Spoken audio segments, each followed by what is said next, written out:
குருவே சரணம். அனைவருக்கும் வணக்கம்.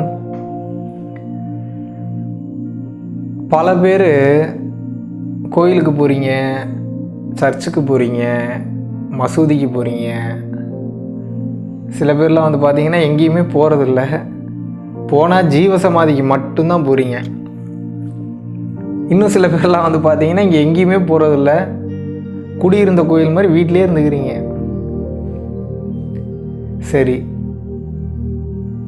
வீட்டில் இருக்கீங்க, கோயிலுக்கு போகிறீங்க, மசூதிக்கு போகிறீங்க, சர்ச்சுக்கு போகிறீங்க, எதுக்கு இங்கெல்லாம் போகிறீங்க? வீட்டில் ஏன் பூஜை ரூம் இருக்குது? ஏன் இப்படி ஒரு தேடல் ஒரு மனிதனுக்கு இருக்குது அப்படின்னு பார்த்தீங்கன்னா, கடவுள்கிட்ட போகிறோம், நமக்கு ஒரு பிரச்சனை இல்லை நமக்கு ஒரு தேவை, அந்த தேவையையும் அந்த பிரச்சனையும் கிளியர் பண்ணுறதுக்காக ஒரு தேவைக்காக இறைவனை நோக்கி போகிறீங்க. அது வரைக்கும் எந்த தவறுமே கிடையாது. ஆனால் இறைவன்கிட்ட போய் ஒரு வேண்டுதல் ஒன்று வைக்கும்போது, இறைவன்கிட்ட எனக்கு வேணுன்ற ஒரு விஷயத்தை நான் அச்சீவ் பண்ணியே தீரணும் அப்படின்னு கேட்கும்போது 95% மக்களுக்கு கடவுள்கிட்ட எப்படி கேட்கணுன்ற மெத்தடே தெரியல. இதுதான் உண்மை, இதுதான் சத்தியம். இது பெரிய சயின்ஸுங்க. இந்த சயின்ஸுக்கு பின்னாடி இருக்கக்கூடிய மிகப்பெரிய சயின்ஸை நம்ம டீட்டெயில்டாக ஒரு நாள் நம்ம டிஸ்கஸ் பண்ணுவோம். முதல்ல இதை சுற்றி இருக்கக்கூடிய ஒரு பேசிக்கான சயின்ஸ் என்ன அப்படின்றத நீங்கள் புரிஞ்சுக்கோங்க. கடவுள் போனோன்னே கேட்டோன்னே கொடுத்துருவாரா அப்படின்னா எப்படி கொடுப்பாரு? கடவுள்கிட்ட எப்படி கேட்கணுன்றதுக்கு ஒரு ஃபார்முலா இருக்குது, ஒரு மெத்தட் இருக்குது. அப்படி கேட்கல அப்படின்னா கடவுளுக்கு முதல்ல லிசனிங் கெப்பாசிட்டிக்கே போகாது முதல்ல. ஏன்னா கடவுள் நீங்கள் நினச்சிட்டு இருக்கிறது ஒரு சிலையவோ இல்லை ஒரு உருவமற்ற ஒரு விஷயத்தவோ நினச்சிட்டு இருக்கீங்க. அது கிடையாது கடவுள். கடவுள் என்பது ஆல்ரெடி நான் எனக்கு முன்னாடி இருக்கக்கூடிய வீடியோக்களில் கிளியராக பேசியிருக்கிற மாதிரி தூணிலும் இருக்கிறான், துரும்பிலும் இருக்கிறான். எப்படி இருக்கிறான்?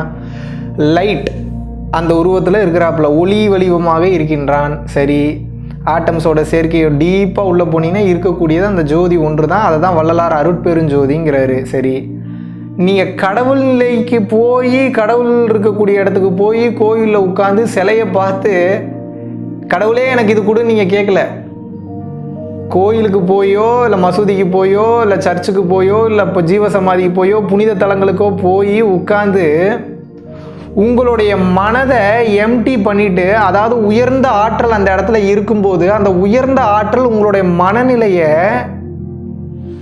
மன ஓட்டத்தை கம்மி பண்ணும்போது உங்களுக்குள்ளே இருக்கக்கூடிய ஜோதிக்கிட்ட நீங்களே வேண்டுதல் வைக்கிறீங்க. நீங்களே வேண்டுதல் வைக்கும்போது அது உங்களுக்கு பளிச்சிருது.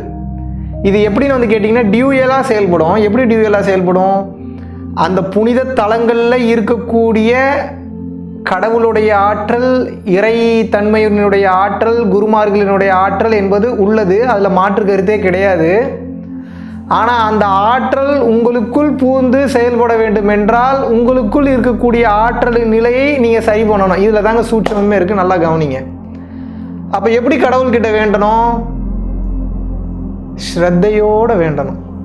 எப்படி ஸ்ரத்தையோடு வேண்டணும்? ஸ்ரத்தைன்ற வார்த்தைக்கு மிக சரியான அர்த்தம் என்ன அப்படின்னா ஆன்ம உருக்கத்தோடு வேண்டணும். அது எப்போ ஆன்ம உருக்கம் நடைபெறும்? மிகப்பெரிய விஷயங்க இது. இப்போது பல நாட்கள் நீங்கள் கோயிலுக்கு போயிருப்பீங்க, இத்தனை வருட காலமாக கோயிலுக்கு போய் இதை கும்பிடணும் அதை கும்பிடணும், எனக்கு இது வேணும் அது வேணும்னு கேட்டிருப்பீங்க. பல நேரங்களில் கிடைத்திருக்காது, எப்பயாவது சில நேரங்களில் கிடைத்திருக்கும். ஆனால் எப்பயுமே கடவுள்கிட்ட அந்த கனெக்டிலேயே நம்ம கேட்டோன்னே கிடைக்கக்கூடிய அந்த தன்மை இருக்குது பார்த்தீங்களா? அந்த தன்மை தான் அந்த மனம் ஒருநிலைப்பட்ட அந்த தன்மை.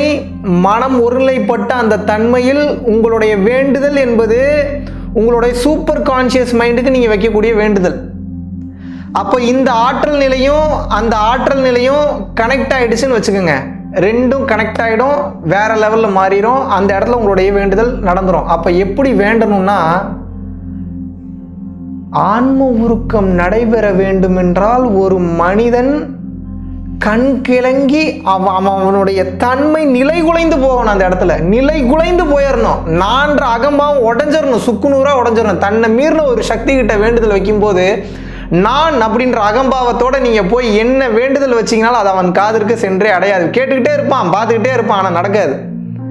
இதை உங்களுக்கு புரிகிற மாதிரி சொல்லணும்னா, இப்போ உங்கள் வீட்டுக்கு ஒருத்தன் வரான், வீட்டுக்கு உட்காந்துட்டு எப்போ எனக்கு ஒரு சின்ன ஒரு தேவை இருக்குது, டக்குன்னு எனக்கு 10,000 ரூபா பணம் கொடு அப்படின்னா, எப்போ யார் நீ புதுசாக வந்திருக்க, நீ வாட்டுக்கு உட்காந்து 10,000 ரூபா பணம் கொடுன்னு கேட்பீங்களா மாட்டிங்களா? நீங்கள் கொடுக்கக்கூடிய தன்மையில் இருந்தாலும் கூட உங்களால் அது பண்ண முடியும்னா கூட நீங்கள் எப்படி பணம் கொடுப்பீங்க அவனுக்கு? அப்போ அவன் கேட்கறதுக்குன்னு ஒரு முறை இருக்குல்ல. நீங்களே எதிர்பார்க்குறீங்க ஒருத்தன் வந்து உங்கள்கிட்ட காசு பணம் கேட்கும்போது ஒரு தன்மையோட ஒரு பக்குவத்தோட பொறுப்பாக பொறுமையாக வந்து, எப்பா இந்த மாதிரி எனக்கு ஒரு பிரச்சனை இருக்குது, தயவு செஞ்சு உனக்கு கெஞ்சி கேட்டுக்கிற, அது முக்கியமான விஷயம்ப்பா, இதுலன்னா என் பிள்ளையோட வாழ்க்கையே போயிடும், இந்த 10,000 ரூபா இருந்தால் தான் என் குழந்தைக்கு போய் ஸ்கூல் ஃபீஸ் கட்ட முடியும்னு சொல்லி கெஞ்சி கேட்கும்போது உங்கள் மனமுறி சரி நல்லாடுறா அப்படின்னு கொடுக்க தோணுது இல்லையா? இறைவனும் அப்படித்தான். மனிதனும் இறைவனும் ஒன்று கிடையாது. ஆனால் மனிதனுள் இறைவன் இருக்கிறான். மனிதன் எதை எதிர்பார்க்கிறான்? இறைவன் மனிதன் கிட்ட எதிர்பார்க்கக்கூடியது ஒன்றே ஒன்றுதான். அவன் நான் பெரிதல்ல, எனக்கு முன் நீயே பெரிது அப்படின்னு நினைக்கும் போது கேட்டதை கொடுத்துருவான். அது எப்போ நடக்குன்னு வந்து பார்த்தீங்கன்னா, கண் கலங்கி ஒருத்தன் கண்ணீர் விட்டு கதறப்பதான் நடக்கும்.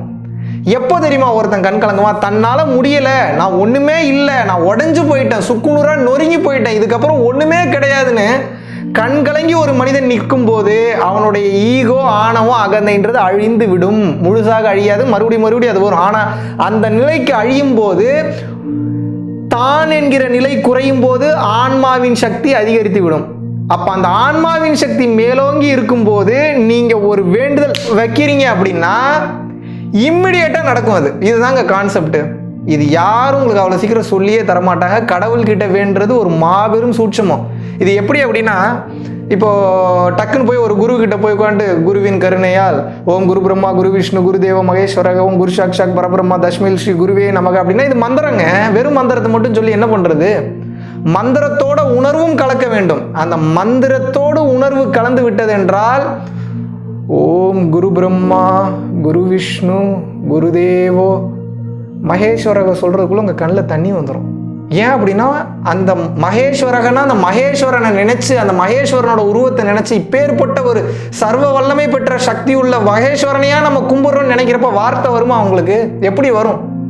அதுதான் வார்த்தைகளை விட உணர்வுக்கு மிகவும் மதிப்பு அதிகம். அதுதான் உத்தமம் மத்தியமும் அதமம் வாங்க. மனசுக்குள்ளேயே சொன்னீங்களா உத்தமத்தோட அந்த மந்திரத்தை நீங்க உச்சரிக்கிறீங்க, உத்தமத்தோட இறைவா அப்படின்னு கண் கலங்கிட்டீங்க, உத்தமமா கண் கலங்கிட்டீங்கன்னா உங்களுடைய வேண்டுதல் நடைபெறும். இவ்வளவுதான் சூட்சமோ. கோவிலுக்கு போனாலும் சரி, ஜீவசமாதிக்கு போனாலும் சரி, சர்ச்சுக்கு போனாலும் சரி, மாஸ்குக்கு போனாலும் சரி, வேண்டுதல் நடைபெற வேண்டும் என்றால், மிக விரைவாக நடக்க வேண்டும் என்றால் அவங்க உங்களை வாட்ச் பண்ணிக்கிட்டே இருப்பாங்க. உயிர் நிலையில வாட்ச் பண்ணிக்கிட்டே இருக்காங்க. சாதாரணமா நினைக்காதீங்க.